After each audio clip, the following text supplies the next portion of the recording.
آج ہم اسلامیات کا چیپٹر عبادات پڑھیں گے تو اراکین اسلام اس میں پڑھیں گے۔ سب سے پہلے عبادت کی معنی جانتے ہیں۔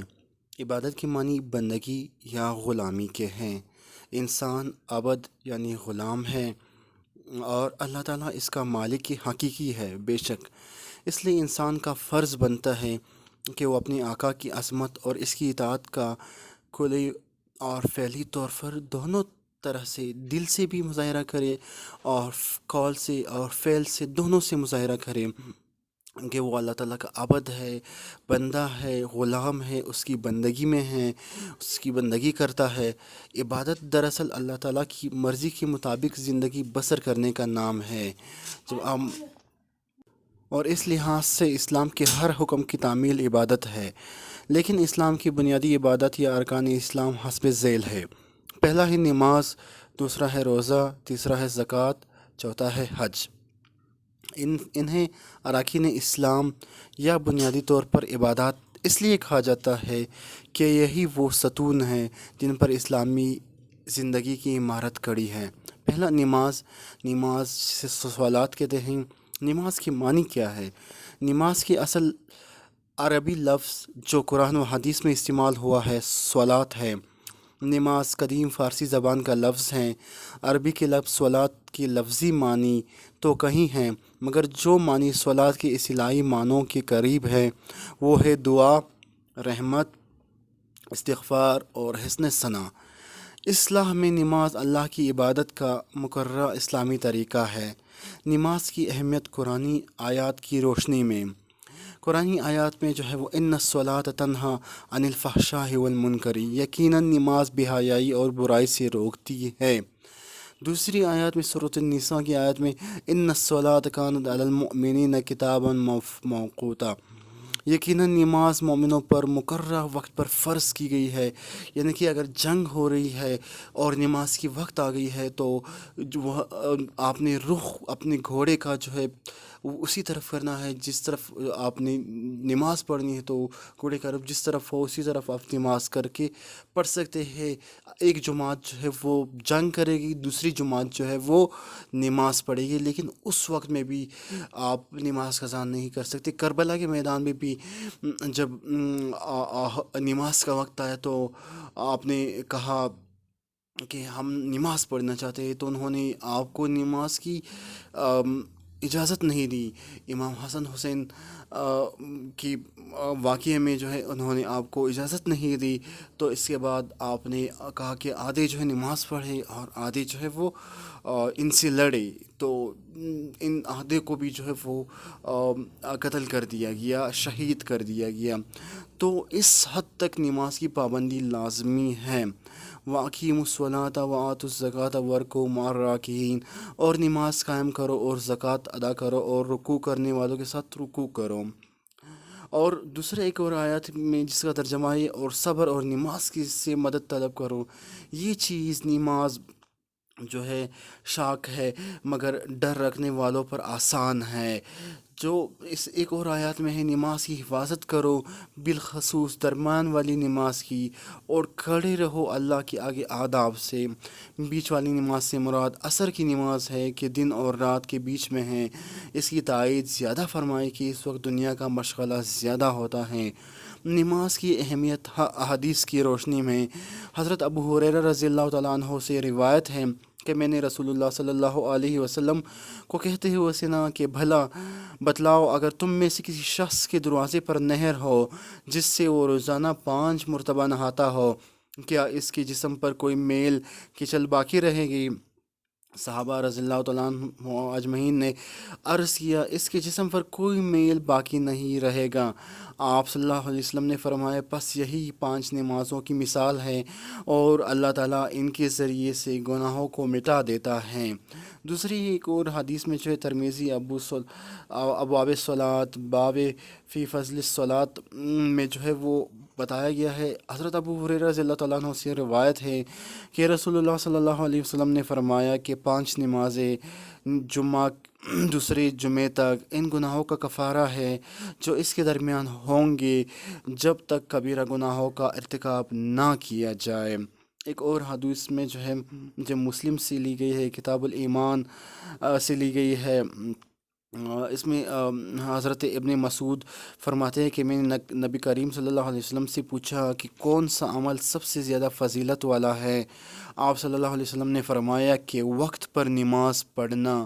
ایک اور میں حضرت عمر رضی اللہ تعالیٰ عنہ سے روایت ہے کہ ایک آدمی نبی کریم صلی اللہ علیہ وسلم کی خدمت میں حاضر ہوا کہ میں نے نبی کریم صلی اللہ علیہ وسلم سے پوچھا۔ حضرت ابن مسعود فرماتے ہیں کہ کون سا عمل سب سے زیادہ فضیلت والا ہے؟ آپ صلی اللہ علیہ وسلم نے فرمایا کہ وقت پر نماز پڑھنا۔ حضرت عمر رضی اللہ تعالیٰ عنہ سے روایت ہے کہ ایک آدمی، ایک اور حدیث بیان کی جاتی ہے یہاں پہ آپ کو کہ حضرت عمر رضی اللہ تعالیٰ عنہ سے روایت ہے کہ ایک آدمی نبی کریم صلی اللہ علیہ وسلم کی خدمت میں حاضر ہوا اور پوچھا، اے اللہ کے رسول، اسلام میں اللہ کے نزدیک کون سی چیز زیادہ محبوب ہے؟ آپ صلی اللہ علیہ وسلم نے فرمایا کہ وقت پر نماز پڑھنا، اور جس نے نماز کو ترک کیا اس کا کوئی دین نہیں، اور نماز دین کا ستون ہے۔ کہ وقت پر نماز پڑھنا، اور جس نے نماز کو ترک کیا اس کا کوئی دین نہیں، اور نماز دین کا ستون ہے۔ دوسری ایک ابن ماجہ میں حدیث آئی ہے، حدیث کوٹ کی گئی ہے کتاب احکام الصلاۃ میں ہے، اور باقی میں کہ نبی کریم صلی اللہ علیہ وسلم فرماتے ہیں اول جس چیز کا حساب ہوگا مسلمان بندے سے قیامت کے دن وہ فرض نماز کا حساب ہوگا۔ دس از دا امپورٹنس آف نماز، کہ آپ سے سب سے پہلے کس چیز کا حساب لیا جائے گا؟ نماز کا حساب لیا جائے گا۔ نماز کے انفرادی و اجتماعی فوائد و اثرات۔ نماز تو در حقیقت ایمان کا ذائقہ، روح کی غذا اور دل کی تسکین کا سامان ہے، مگر اس کے ساتھ ساتھ وہ مسلمانوں کی اجتماعی، اخلاقی، تمدنی اور معاشرتی اصلاحات کا بھی کارگر آلہ ہے۔ پہلے سے نماز وہ حقیقت میں ایمان کا ایک بہترین میٹھا سا ذائقہ ہے، روح کی غذا ہے اور دل کا تسکین ہے، اور اس کے ساتھ ساتھ مسلمانوں کی اجتماعیات، ان کی اخلاقیات، ان کی تمدنی اور ان کی معاشرتی اصلاحات کا بھی کارگر آلہ ہے۔ حضور صلی اللہ علیہ وسلم کی ذریعے سے اخلاق و تمدن، معاشرت کی جتنی اصلاحیں وجود میں آئے، ان کا بڑا حصہ نماز کی بدولت حاصل ہوا ہمیں۔ قربان جان آپ پہ، خاتم النبیین پہ، کہ آپ کے بعد کوئی نبی آنے والا نہیں، آپ آخری نبی ہے، اور آپ پہ لاکھوں درود و سلام۔ انفرادی فوائد و اثرات۔ مقصد حیات کی یاد دہانی، کہ انسان کو نماز حیات کا مقصد، زندگی کہ وہ زندہ ہے، اس کے مقصد کیسے بتاتا ہے؟ انسان کی پوری زندگی کو عبادت میں تبدیل کرنے کے لیے سب سے پہلے جس چیز کی ضرورت ہے وہ یہ ہے کہ اس کے ذہن میں یہ شعور ہر وقت تازہ رہے کہ وہ خدا کا بندہ ہے، اور بندگی اور غلامی کی ضرورت یہ ہے۔ اس لیے یہ ضرورت بھی ہوتی ہے کہ اللہ تعالیٰ انسانی حواس سے، کہ جو اللہ تعالیٰ انسانی حواس سے بالا تر ہے، لیکن گمراہی کی طاقتیں ہر سمت پھیلی ہوئی ہے، لہٰذا اس بات کی ضرورت ہوتی ہے کہ انسان کو بار بار اس کی یاد دہانی کی جاتی ہے۔ ہائے ہمیں 5 دفعہ بلایا جاتا ہے، اللہ ہمیں 5 دفعہ اپنے گھر کی طرف بلاتا ہے، لیکن ہمیں اتنی توفیق نہیں ہوتی، ہم اتنے کاہل اور سست ہو چکے ہیں کہ ہمیں اتنی توفیق نہیں ہوتی کہ ہم 5 دفعہ بلانے پہ بھی نہیں آتے۔ ہمیں اللہ تعالیٰ پانچوں نمازی وقت پر اور پابندی سے اور باجماعت ادا کرنے کی توفیق ادا فرمائے، اور اپنی زندگی ایک مخصوص انداز سے گزارے۔ اسلام کے تحت یہ نماز کا سب سے بڑا فائدہ ہوتا ہے۔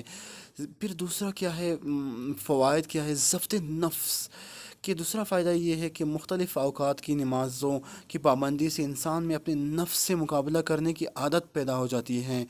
اس طرح ضبط نفس کی وجہ سے وہ ملکوتی صفات کا حامل ہو جاتا ہے۔ اس لیے کہا گیا ہے کہ دوسرا فائدہ یہ ہے کہ ہر نماز اپنے مقررہ اوقات پہ انسان کے پڑھنے سے نفس سے مقابلہ کرنے کی ایک عادت سی بن جاتی ہے، کہ آپ اس نماز پڑھیں گے تو گندے کپڑے یا گندا جسم تو نماز پڑھ لیتے ہیں، پاک صاف ہونا پڑتا ہے، وضو کرنا پڑتا ہے، آپ کے بدن کا صاف ستھرا ہونا ضروری ہے، تو یہ 5 نمازیں آپ کی ہر طرف سے حفاظت کرتی ہے۔ ان الصلاۃ تنہی عن الفحشاء والمنکر، سورۃ العنکبوت کی آیت نمبر 45 اور 29 سے 45 تک، یقیناً نماز بے حیائی اور برائی سے روکتی ہے۔ دوسرا ہے یا تیسرا، یاد الہی۔ نماز یاد الہی کا بہترین طریقہ ہے۔ اللہ کو یاد کرنے والا کبھی گمراہ نہیں ہو سکتا۔ بے شک بے شک بے شک۔ جو چوتھا ہے اس کا بہترین جو تحفہ ہے نماز کا، وہ ہے عظمت الہی کا اقرار۔ دن میں 5 مرتبہ سارے مسلمان بلا امتیاز، امیر و غریب، حاکم و محکوم، شانہ بشانہ کھڑے ہو کر، کندھے سے کندھا ملا کے، پاؤں سے پاؤں ملا کے، نہ کوئی امیر رہتا ہے، امیر رہتا ہے، نہ کوئی غریب رہتا ہے، اللہ کے ہاں بس وہ سجدہ کرتے ہیں کہ حقیقی عظمت اور بڑائی صرف اللہ کے سامنے۔ یقیناً جب آپ سجدہ کرتے ہیں تو اس سے جو ہے وہ آپ اللہ کے سامنے صرف اور صرف جھکتے ہیں، اور انسانوں کی غلامی سے آپ کہیں دور ہو جاتے ہیں۔ اس کے مقابلے میں وہ سب سے حقیر و عاجز جو ہے کہ حقیقی عظمت جو اور بڑے اللہ کی ہے، اس کے مقابلے میں وہ سب سے حقیر و عاجز ہے۔ تو وہ پانچواں جو ہے وہ طہارت و نفاست۔ جو شخص نماز کا پابند ہوتا ہے وہ با طہارت بھی ہوتا ہے۔ چنانچہ نمازی اپنے جسم، اپنے کپڑے اور اپنے بیٹھنے اٹھنے میں صفائی کا خاص خیال رکھتا ہے۔ اس کی وجہ سے وہ نفاست پسند ہو جاتا ہے۔ حفظان صحت کے اصول سے رات کو سویرے سونا اور صبح کو طلوع آفتاب سے پہلے بیدار ہو جانا کتنا سود مند ہے، یہ سب کو معلوم ہے۔ جو لوگ نماز کی پابند ہے وہ اس حصول کی کتنی پابندی کرتے ہیں، سبحان اللہ! کہ 4:30 بجے اٹھے، تہجد کیا، پھر 5:30 بجے اپنی فجر کی نماز پڑھی، پھر اپنی اشراق پڑھی۔ ہو کیا زندگی، کیسی زندگی ہے یہ، جس میں آپ تہجد پڑھتے ہیں، اشراق پڑھتے ہیں، صبح کی نماز پڑھتے ہیں، فجر پڑھتے ہیں، ظہر پڑھتے ہیں، عصر پڑھتے ہیں، عشاء پڑھتے ہیں، پھر آیت الکرسی پڑھ کے سبحان اللہ، الحمدللہ، اللہ اکبر، اور نبی کی سنت کے مطابق زندگی گزارتے ہیں۔ کیا آپ کی دلی سکون، راحت، آرام، زندگی میں رزق کی برکت اور کیا کیا فوائد بتائے کہ وہ جو آپ پہ نعمتی اللہ تعالیٰ اتارتا ہے، وہ اس کی تو کوئی کونٹ ہی نہیں ہے۔ اس کے بعد جو ہے وہ 7ویں نمبر پر کیا ہے، سطر پوشی۔ کہ نماز کے تمدنی فائدوں میں سے ایک فائدہ سطر پوشی ہے۔ سطر پوشی کا مقصد یہ ہے کہ انسان شرم و حیا کا لحاظ رکھے اور ایک متمدن اور مہذب زندگی بسر کرے، اس لیے کہ شرم و حیا ایمان کی اجزاء میں سے ایک ہے۔ جو ٹک ٹاک پہ جو ہے وہ تباہ و بربادی کا شکار ہے پاکستانی سوسائٹی، جو یہ سطر پوشی سے بہت دور جا چکی ہے، جو اسلام کو بہت نقصان پہنچا رہی ہے اور ہمیں بہت نقصان پہنچا رہی ہے۔ ہمارے لوگوں کا اس طرح کرنا۔ وقت کی پابندی انسان کی کامیاب عملی زندگی کا سب سے بڑا راز یہ ہے کہ اس کے تمام کام جو ہے وہ مقررہ اوقات پر انجام پائے۔ انسان فطرتاً آرام پسند اور راحت طلب پیدا ہوا ہے۔ اس کو پابندی اوقات بنانے کے لیے ضروری ہے کہ اس کے بعض کاموں کے اوقات جبراً مقرر کر دیے جائے، جیسا کہ کاروبار کے کاموں میں آپ کو یہ اصول نظر آتا ہے کہ اس کا نتیجہ یہ ہوتا ہے کہ انسان اپنے دوسرے کاموں کے اوقات بھی ان کی خاطر مقرر کر لیتا ہے، اور اس طرح اس کی زندگی باقاعدہ ہو جاتی ہے اور اس کا وقت فضول برباد نہیں ہوتا۔ نماز کے اوقات چونکہ مقرر ہیں، اس لیے وہ لوگ جو نماز کے خصوصاً نماز باجماعت کے ساتھ ان کے اوقات خود بخود منظم ہو جاتے ہیں، اور اس طرح وہ وقت کے پابند ہو جاتے ہیں، اور ان کی یہ تربیت زندگی کے ہر شعبے میں انہیں پابند بنا دیتی ہے۔ اجتماعی فائدہ کیا ہے، ایک دوسرے کے حالات سے واقف ہونا۔ باجماعت نماز پڑھنے سے بے شمار فائدے حاصل ہوتے ہیں۔ ایک بڑا فائدہ یہ ہے کہ ان میں 5 مرتبہ مسلمان ایک دوسرے سے ملتے ہیں، ایک دوسرے کے حالات سے واقف ہوتے ہیں، ایک دوسرے کی خوشی اور غمی میں کسی نہ کسی طرح شریک ہو کر ثابت کرتے ہیں کہ مسلمان آپس میں ایک دوسرے کے بھائی ہیں۔ غمخواری نماز مسلمانوں میں باہمی ہمدردی اور غمخواری کا ذریعہ بھی بنتی ہے۔ جب امیر و غریب سب ایک جگہ جمع ہوں گے اور عمرہ اپنی آنکھوں سے غریبوں کو دیکھیں گے تو ان کی فیاضی کو تحریک ہوگی اور دوسرے کے دکھ درد کی خبر ہوگی اور اس کی تلافی کی صورت پیدا ہوگی۔ اطاعت امیر، نماز ایک امام کی سرکردگی میں ادا کی جاتی ہے۔ امام کی اطاعت اس بات کی تربیت کرتی ہے کہ خاندان کے صدر، حکومت کے سربراہ یا دفتر کے حاکم کی اطاعت ضروری ہے تاکہ ایک پرامن زندگی بسر ہو سکے۔ نظم جماعت، کسی قوم کی زندگی اس کی نظم، ڈسپلن، جماعت کے بغیر قائم نہیں رہ سکتی۔ یہی گروہ جب کھل جاتی ہے تو قوم کا شیرازہ منتشر ہو جاتا ہے۔ اسلام میں نماز باجماعت مسلمانوں کی زندگی عملی مثال ہے۔ محمد رسول اللہ صلی اللہ علیہ وسلم نے اس عملی مثال کو عربوں کے سامنے پیش کر کے ان کی زندگی کا خاکہ کھینچا اور بتایا کہ مسلمانوں کا یہ صف بہ صف کھڑا ہونا، ایک دوسرے سے شانہ بشانہ ملانا اور یکساں حرکت و جنبش کرنا ان کی قوم کی زندگی کی مستحکم و مضبوط دیوار کا مسالہ ہے۔